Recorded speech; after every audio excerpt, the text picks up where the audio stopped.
Hey everybody, I'm Giamatti, aka The Terrible Australian of supermastery.com, and this is my video review of Love and Mercy, which is the biopic on the life of Beach Boys singer Brian Wilson. So let's get right into it.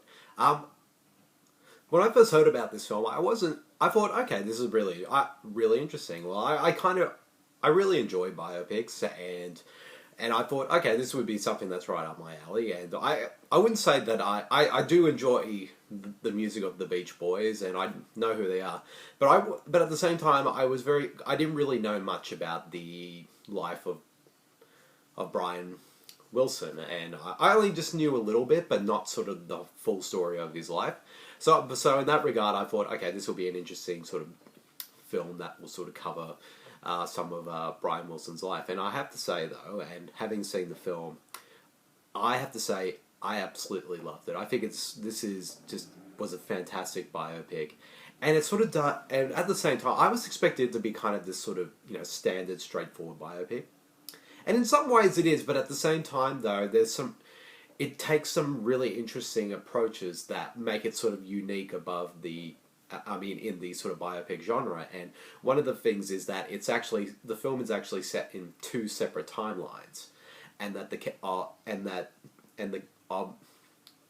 portrayal of Brian Wilson is played by two completely different actors. So you got this section in the film which is set in the 1960s where he was a young man, and in that section he's played by Dano, while you have the second section, which is set in the 80s, where John Cusack plays the older version of Brian Wilson. And I thought, okay, this is really cool. But what's interesting, though, is it's funny, though, is that this film doesn't, even though it's a biopic, it doesn't cover the entire life of Brian Wilson. It only sort of captures these kind of two certain moments that were happening at two separate times in his life. Like the 60s scenes sort of cover his sort of him deciding to sort of stay out of the limelight and performing live with the Beach Boys, and instead of writing and producing music, particularly with the band's album Pet Sounds, which was sort of much experimental than their previous work, and of course the album would go on to become probably their most famous album, and critically acclaimed as well. And as well as sort of creating the songs like God Only Knows and Good Vibrations. But at the same time, during the course of all that, things start to happen with Brian in that section, where he sort of starts to have sort of a very difficult relationship with his ex-manager dad, and as well as sort of a bit of infighting with the other members of the Beach Boys, and as well as him succumbing to mental illness.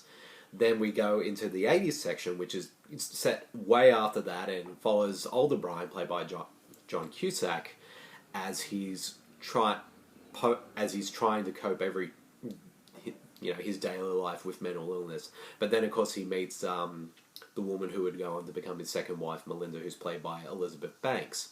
And of course, once she sort of gets involved with his life, she starts to notice that he is pretty much under the thumb of a psychotherapist named Dr.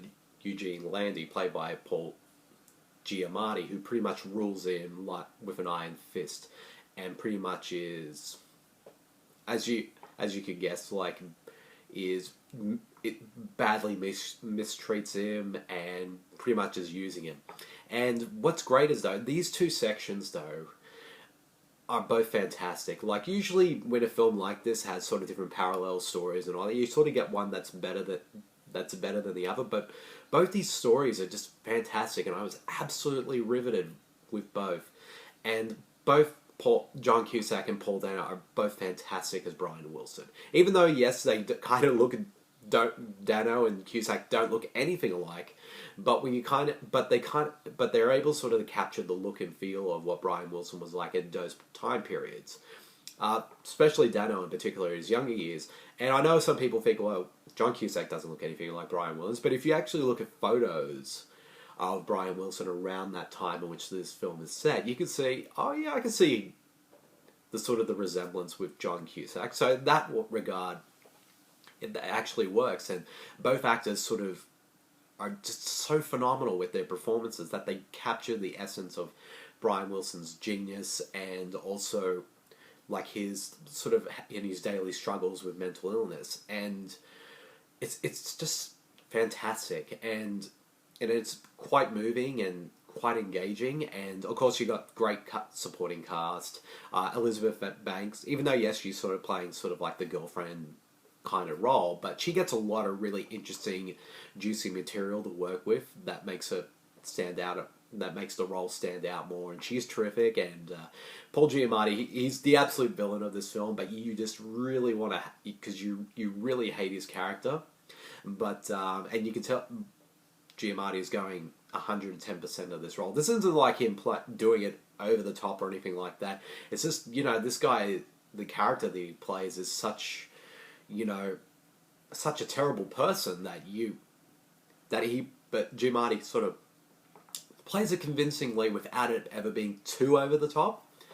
And I think it's just fantastic. And you got a script that was co-written by Oren Moverman, who, if the name sounds familiar, he also co-wrote and directed The Messengers with Woody Harrelson and Ben Foster, Rampart with Woody Harrelson. But he also, this is actually the second time he's worked on a music biopic, because he also co-wrote the script to I'm Not There, which of course was an experimental sort of biopic on the life of Bob Dylan. So he's a bit of an old hat to this. And this film isn't really as experimental or even art house as I'm Not There. Like, it's pretty straightforward, but it's just so brilliantly well written, and the film's directed. The film's director for this one was Bill Pohlad, and this is his second film. His first film in 25 years, but he's been mostly working behind the scenes as a producer. He produced films like Into the Wild and 12 Years a Slave, The Tree of Life, and most recently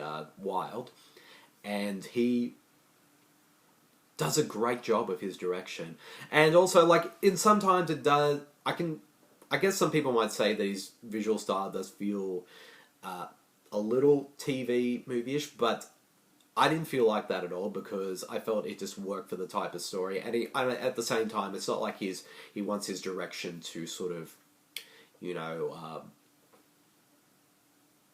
feel forced or, you know, just, or anything like that. But at the same time, though, he does bring some really interesting and very visually stylish moments to the film, particularly in the scenes where the Brian Wilson is sort of struggling with his mental illness, and that's done in a way that doesn't feel too over the top, and it actually gets us into the mindset of what he's feeling at that moment. And also, what I loved about this film is that it shows the genius of Brian Wilson. Like him, some of my favourite scenes of the film are the scenes in the 60s section, where Paul Dano is sort of working with, like, you know, the in-studio band, trying to create these fantastic and unique songs, and just seeing him sort of, and just this, like, just doing that in a way that it is amazing, and you just, and the film does a great showcase of showing that, and sort of seeing how Brian Wilson created these songs, and all the hard work that he did, and of course, like, at the same time, you got people like in the film, like, what on earth is this music? It's so bizarre, and they're not sure what to take it. But of course, you know, many years later, some of the songs from that album, Pet Sounds, would go on to be some of the greatest songs ever written. So I love that the film sort of showcased that genius, because you see biopics in the past and they kind of show how brilliant or amazing this person was, but it doesn't really quite. But some of the time, it doesn't quite convince you, or it doesn't do it in a way that you think, oh yeah, this film shows that, but this film does, like, and it does it beautifully, and I just absolutely loved it. I wasn't sure what to expect from this film. I thought, from hearing good things about it, I thought, okay, this would be a really good film, but it just ended up being just absolutely fantastic. And in my opinion, it's probably one of the best films I have seen so far this year, and I think it has a pretty good chance of making my top 10 at the end of the year. And it's a film I definitely highly recommend everyone to check out. And of course, like, if you feel like, you know, John Cusack is kind of slumming it these days when it comes to his roles, this film will show that he's still got it. And like this, and well, with this film and also Maps of the Stars, which came out last year as well, these two performances show that when he's given something really great, he can be fantastic. And Paul Dano, of course, is just fantastic as well. Just everything about this film is fantastic. I know I'm using that word a lot, but that's just how I feel about it. Overall, it's a brilliant film. I absolutely loved it, and I think a lot of people, all you viewers out there, will enjoy it as well.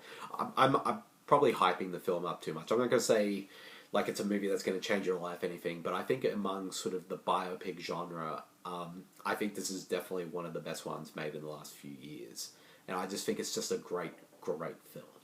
So if I had to give this film a rating, I give it 5 stars. I really loved it that much, and it's one I highly recommend you all to check out. Yep, so that's the end of my video review of Love and Mercy. I hope you all enjoyed it, and I'll see you guys all later. See you, everyone.